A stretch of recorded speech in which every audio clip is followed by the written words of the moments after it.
found my way to the options exchange originally in 1977. I came from a farm in South Dakota. Uh, First to work for my cousin, Charles Obermeier, and I clerked for him for a time. And then when I was 21 years old, old enough to be on a membership, I got on a membership and started trading, and that's how I got my start. And then I gravitated to the Board of Trade in about 1984, and was in the grain market until 2016. My original memberships that I owned was first was a options exchange membership, and borrowed the money to buy that, and then later on, after I moved to the Board of Trade, we purchased a commodity option membership, and then a full Board of Trade seat later on.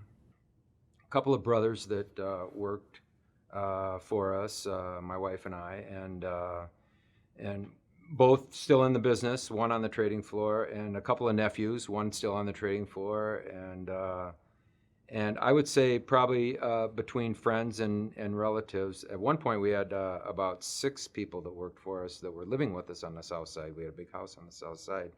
And so there were probably at least 15 people or 20 people that we were in the pit. At one time, it was a lot of the pit was my family or friends, which was nice.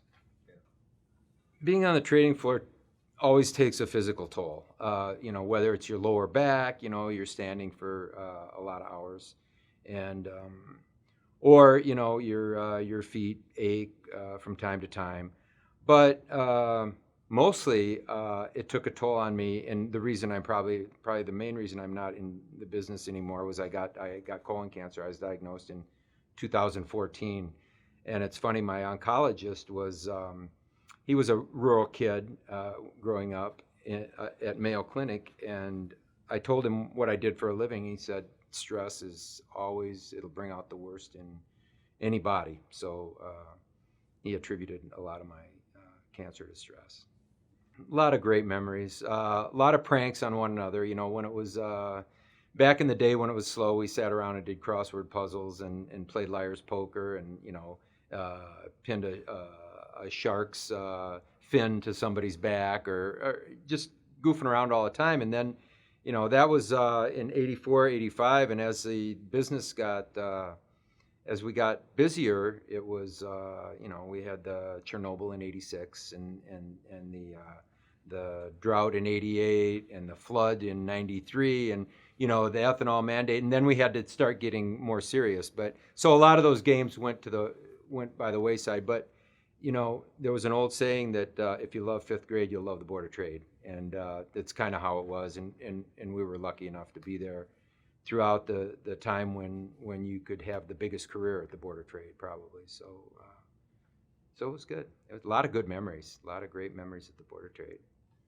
Back in the day when they started options, especially in the grains, a lot of customers, the brokers were building their decks, and customers were dabbling in options, and then it'd get busy in the futures, and they'd go back to what they were comfortable trading, which was the futures. They didn't know much about options. And then little by little, we'd get busy in the futures, and they'd kind of stay within the options. And it ended up being a great hedging tool, a great leverage speculator, whatever you wanted. It was great insurance, for a farmer to buy puts or sell calls, and it was it really evolved. And the success of stock options certainly helped. And then, of course, they had the financial futures had options as well, the 30-year and the other finance markets.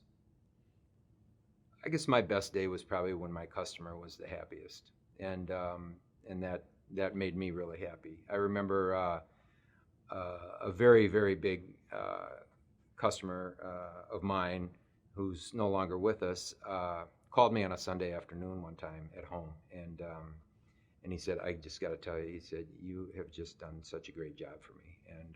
And I was, that's what I'm after. I mean, the money's great, but to be good at your profession is better. I guess my main thing that I concerned myself with as far as a trading style was certainly to try to have a good poker face. I remember some of the big orders I used to get. It was just I'd get these massive orders, and I'd walk down into the pit to where there was some really really good liquidity and a lot of big traders. And I remember I remember holding onto my lapels because I didn't want my hands to shake.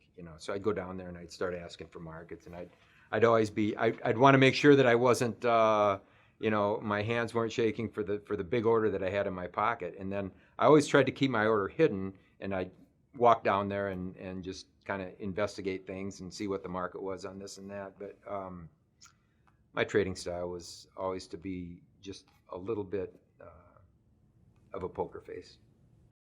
We were affected by a lot of things.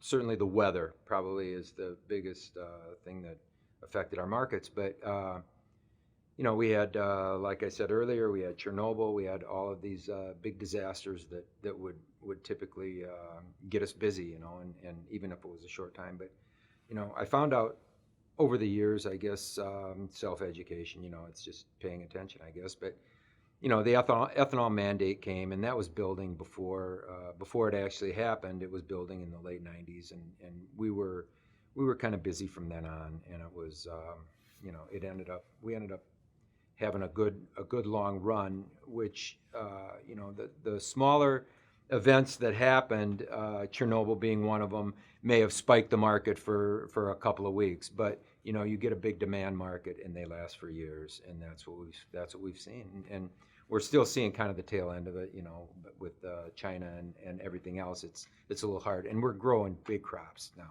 so it's a little harder, but those markets evolve, and it's a cyclical business. I was always kind of a bull in the market. I was options are interesting because they're one of the few instruments that the volatility is always on the upside. And like in the stocks, if the market's going to break, the volatility goes up a lot, and that's because everybody holds stocks. So the panic is always on the downside. Whereas in the grains, for example, the panic is always on the upside because the commercials always need it, and whether you're baking bread in wheat or corn oil in corn, they've got to have it. So the panic is always on the upside. So that was one thing that I liked a lot about the industry, especially the options. Of course, I traded through myself, which we were buyers and sellers. So typically, back in the old days, they had buy brokers and sell brokers. But the brokers in the corn options, they filled anything. They buy, sell, spreads, didn't matter. And I had a big order that I was bidding, and all of a sudden I get a sell order, and I ended up trading through myself. I don't know if we were so busy or I wasn't paying attention or what. But, of course, then I owe the guy that I'm trying to buy for, I owe him a fill, and because it traded through his price. And so I remember the guy from the major financial firm, big national firm, world firm, came out, and he said, we got a problem, blah, blah, blah. I said, okay, what do you want? And he said, well, the customer, you have to fill it at a price, and then give us a check for the difference. So I filled it, and I stopped, and then wrote him out a check, and he was happy. It was it was a bad thing to happen, but we were lucky that it didn't happen very often. I had an interesting relationship with them, like every broker did. You need the locals. I mean, the guys making the markets that's your liquidity, and you depend on them to get your orders filled. So you never wanted to blindside them. My customers didn't want to blindside them. And back in the old days when you could let somebody out of a trade, I mean, sometimes my customer would do the wrong thing, and they'll be like, is it your fault or his fault or whatever? And I'd say, he's a really good customer, it's his fault. And they'll be like, we'll bust the trade, So you had to work with these guys, and the customers knew it. All the big customers knew that I needed the locals, and they knew that they weren't, they didn't intend to bowl them over or anything like that. And they were happy if the local would take the other side and then do futures against it. It was fine, and they would get their orders filled. But so it was a it was kind of a tightrope that you had to walk because you needed them and they, of course, needed you and your customers. Besides drugs, witnessed a few rogue traders, and of course we were close to a couple of big happenings. One in the bond room, I remember for sure, and that involved a good friend of ours, elderly friend of ours that had a clearing firm, Lee Stern, and who is just a fabulous guy. He's a great guy. I saw him a couple of days ago, and then I emailed that I saw him. But I told him, I said, my favorite quote from Lee Stern was, once you lose your reputation, no amount of money can buy it back for you. And it's so true. All it takes is one lapse in your character, and you'll pay for it your career. And I was lucky enough to have a long career. They shut the doors and they handcuffed a few people, and then everybody, you had to check your badge. Everybody that walked out, they looked to see if you were on their list, whether you were or not. And I remember a couple of guys getting nabbed. One that I communicate with occasionally. The other one was an interesting story. He ended up serving time in the Metropolitan Correctional Center, and he came over during the day, and he would fill orders at the options exchange, and he'd go back to his cell after work every day. It was amazing. I mean, I couldn't believe it. But yeah, boy, you would never see that today,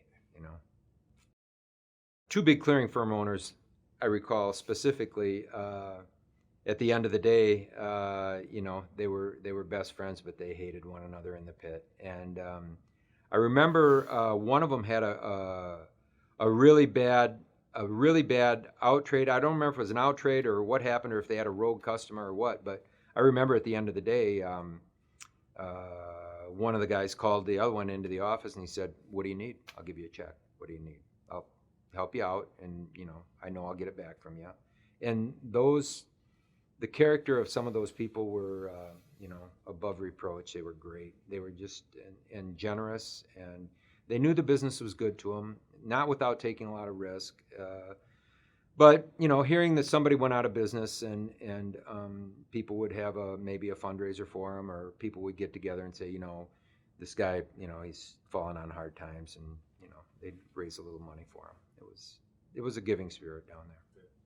There were people that you always tried to emulate. You hear of these great traders and great honest people, and Lee Stern I brought up earlier, such an honest guy, and those are the people that you want to emulate, and then you try to be a mentor to someone, because someone has mentored you or you've looked up to someone, so you want to set the right example. And that's why a lot of people that came through our pit, not all of them, but a lot of people that came through our broker group were family or friends. And the ones that were really good, the really good clerks, you wanted out there right away. You wanted to get them out into the trading community, because those are honest people, and those are the people that you want to be trading with, because you know that their word is good. The inter-exchange rivalry never should have happened. I mean, many people said this long ago, that the three exchanges should have gotten together. They were all hoping for the same thing, and, not necessarily going public, but they were all hoping for the same thing, to be the next great inventor of the wheel, which is to provide liquidity for hedging and everything else. And the Board of Trade had been at it the longest. CME, CBOE, they could have been a gargantuan trading machine, had they gotten together. And of course, it's always egos that prevent that, and in this case, it certainly was. But everybody kind of went their own way, and they were all successful at it. So I remember thinking about the CME when they bought the Board of Trade, and how the transition was gonna go. But I'll tell you what, I couldn't wait to get to talk to these members, and we're all cut from the same cloth. The members, the market reg, all those guys, and a lot of the market reg guys used to be traders, and whether or not they had lost money or whatever, their paths just went down a different road. And they were all good guys, and they all knew when you went in to talk, he had a problem, and you went to talk or get some advice from Market Reg. They knew what you were talking about. It wasn't just some educated kid from Stanford that was like, oh no, I saw this on the screen and blah blah blah. These guys knew what you were talking about, and they were great. And I made fast friends with a lot of them early on, and it was good. The success of the business drove electronic trading for sure. And I mean, I had customers. Customers aren't always as price sensitive as you might think they are, and really, in a lot of cases, all they cared about was getting their fill back fast because they wanted to be able to get their fill, call their customer, and say you're filled. And that's kind of all that mattered to them. And we, of course, we were picking things apart to the point where we prided ourselves on doing the best job that we could in the pit. And a lot of times that information didn't trickle down to the customer. But, the ease of which you traded, it made it much easier for the customer. It was much easier for him to trade on the screen and rather than to call the broker. Now, I will tell you that as far as Open Outcry goes, some of my biggest customers did not like the screen because they thought it was, there was a lot of spoofing going on the screen. And they'd call